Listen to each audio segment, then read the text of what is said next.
Thanks for joining us. I'm Vince Vitrano. And I'm Susan Kim. We have learned a 17-year-old driver is under arrest after a fiery crash that knocked out power to some residents in Grafton. The Ozaukee County Sheriff's Office reports the teenager crashed near Highway V and Riverbend Road at about 5:30 last night. The car caught fire, but then the teenager was able to get out with only minor injuries. Authorities then arrested her for operating while impaired. Investigators in Waukesha County are trying to figure out why a man apparently tried to take a deputy's gun. The man was hurt after the gun went off during a struggle at the Waukesha County Juvenile Center. The man was there for a court hearing when the deputy says he saw him acting strangely and decided to follow him into a conference room to talk. We had some information that caused the deputy some concern, and he simply wanted to make contact with the individual and talk with him. And it was at that point that the person rushed the deputy and attempted to disarm him. The Heartland man is expected to recover from a gunshot wound. The deputy is on paid administrative leave while the Waukesha Police Department investigates. Governor Scott Walker heads to Minnesota today. He's expected to give his first policy speech outlining plans to repeal the Affordable Care Act. It comes fresh off a trip to the Iowa State Fair where hecklers greeted him. The GOP presidential candidate was speaking from the fair's famed soapbox when people wearing cheese heads started booing.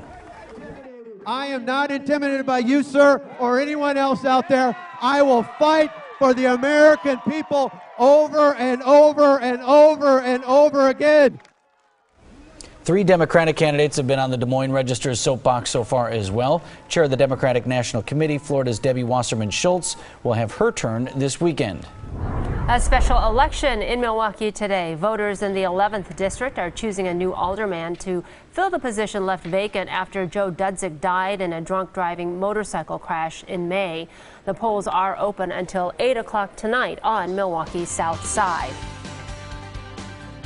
We've had some downpours of rain around the area this morning, and that'll be the continued case throughout the morning and the afternoon. Not everyone's going to see the rain, as you can see. This is going to be a perfect depiction of the radar later this afternoon. Most spots not seeing rain, but then there will be those isolated downpours. And this area right in here, from western Milwaukee into eastern Waukesha County, basically Brookfield, Tosa, and New Berlin, have seen some very heavy rain so far this morning, as that is just sitting right over them. The future forecast kind of showing what I'm talking about. It's going to be relatively quiet, but there will be these hit and miss showers and downpours across the area. Might even see a little bit of sunshine to help cook up the atmosphere to get some bigger showers and thunderstorms developing by later this evening. That line's going to push in. Could even be severe with some large hail. Otherwise, heavy rain is the main threat from this. And you can see on our storm threat, like yesterday, heavy rain a possibility. Damaging winds and tornadoes, very minimal threat. But like yesterday as well, some of those storms could have some hail and trigger severe thunderstorm warnings. And of course, we'll be watching them throughout the afternoon and evening.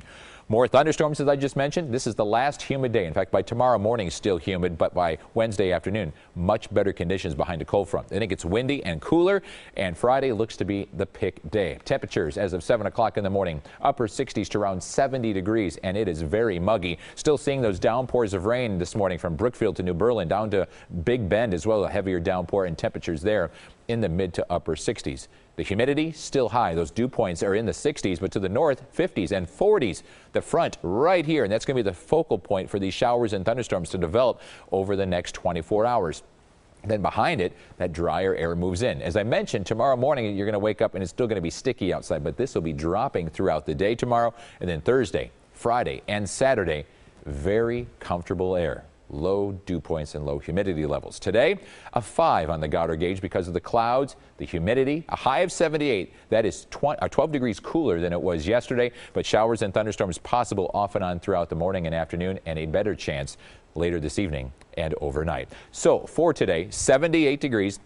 Mostly cloudy, humid, and scattered showers and thunderstorms. Once again, during the daytime hours, not everyone's going to see rain, and some folks will get downpours of rain. Then for tonight, showers and thunderstorms becoming likely, let's say after 6 o'clock up until around 1 a.m. And it could see some heavy rain at times as well. So we're getting rid of the 80s and 90s for a while, and we'll see 70s. And less humid by tomorrow afternoon as well. 76 degrees after the rain showers overnight. Thursday, 78. Low humidity and very gusty winds. We'll see 80 degrees and breezy on Friday. That's your pick day of the week. 82 for Saturday. Showers and thunderstorms look to be likely now on Sunday as a cold front passes through. And it'll be 74 with low humidity on Monday. Keep that umbrella handy for today and tonight.